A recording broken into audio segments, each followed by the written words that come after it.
So it looks like Illuvium is going to utilize the IMX Passport. Now, there's a lot of good that can come with this IMX Passport, but it's not all good in my opinion. There's some downsides to it as well. And I'm going to touch on a little bit what the passport is and what those pros and cons may be. So if you go to passport.immutable.com, you can sign up for your own IMX Passport. It is in beta. So even though I'm going through it now, keep in mind that there may be more features added or things changed in the future. Now, when you set up this IMX Passport, all you're going to need is a username and password. So when you're thinking for those, Web 2 gamers who don't know anything about crypto making wallets, it's going to be very easy for them just to create another account with a username and password, link this to their Illuvium account, and then they're all set up. They don't need to worry about the security of holding their own private keys and having wallet extensions like MetaMask on their browser. So you can see in games, these are the games that are going to be supported. I'm hiding Illuvium over here, so Illuvium is in there already. If you go to your inventory, I haven't synced this up with any of my games yet. I just made it myself, so I don't have anything in this inventory yet. This is going to be the inventory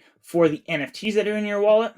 If you go over to the wallet, you can add coins here. So this is going to be where you have your Ethereum, your SILV2, even your fuel should be in here. So if you have the Krypton that you want to travel with, or your Hyperion or Solon, that would pop up in here. The really cool thing about this IMX Passport, though, is that you can link external wallets. Now, when I tried to link my wallet, it gave me an error. So I don't know if I'm doing something wrong or maybe it's still in the beta and I can't link it yet. But when you link a secondary wallet, it's going to be a read-only wallet. So if you think Illuvium, you may have your Illuvials, your Illuvitars, everything in a safe wallet, and you have your passport linked to the Illuvium account. So you'll be able to log in, play with those Illuvials, play with your land with a lot less worry of you signing a bad transaction. Now, there are some downsides, is that you can't do any like crafting or trading within the passport. So say, for example, we're looking at Illuvitars. You could go in your album and fill in your Illuvitars. You could look in your wallet and see your accessories. But if you wanted to bond your accessories to that Illuvitar, you won't be able to do it through the IMX Passport, and you'll have to switch over to your MetaMask or whatever you're using for your main wallet. So I'd have to imagine if it allows you to link up one wallet, it should allow you to link up multiple wallets. And in that case, you could link up your personal MetaMask, but you can also link up other custodial wallets like Polemos or Loot Rush. These wallets are going to allow you to rent in-game assets from other players. And I don't want to get into too much detail on Polemos right now, but from what I understand, they're not going to have a system where you can rent directly to your wallet.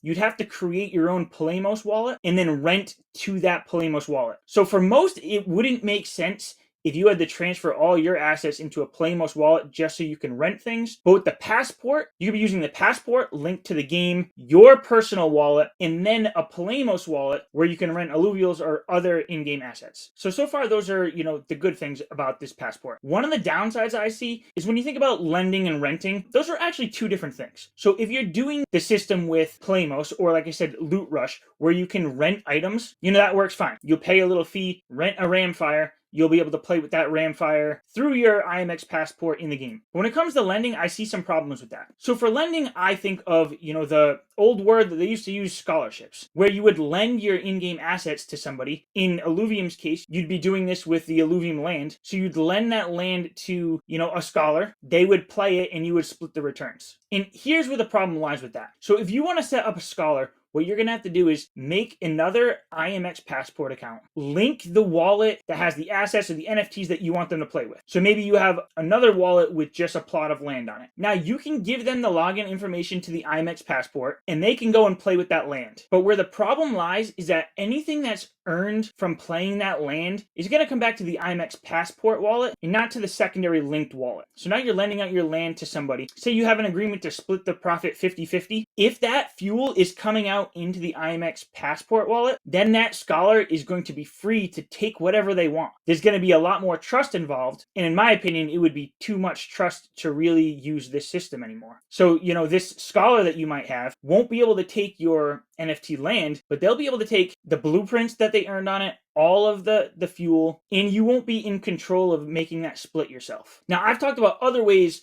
where you could set up a scholarship and have it work without the IMX Passport. The problem is that there's a good chance that Illuvium makes the IMX Passport a requirement. So instead of choosing to use the IMX Passport or your normal wallet, it might be required to use this IMX Passport to log into the game. Now, if that's the case, I might start writing up a proposal to have an option to use that passport or to use your own personal wallet. But if it does become a requirement, that can cause some problems with that lending system I've been so big on. And lastly, it's just the security issues that I would have problems with. So let's bring it back to the overworld. You're in the overworld, you catch a dark hollow ramfire. Could be worth, tens of thousands of dollars. Who knows? But anything you earn, like that NFT, is going to go to the IMX Passport wallet. And it's going to be a lot easier to hack these wallets, I believe, because you're only going to need a username and password. So then it's going to be on you to transfer that NFT out of the passport into your linked external wallet. And I can see a lot of people, getting lazy with it.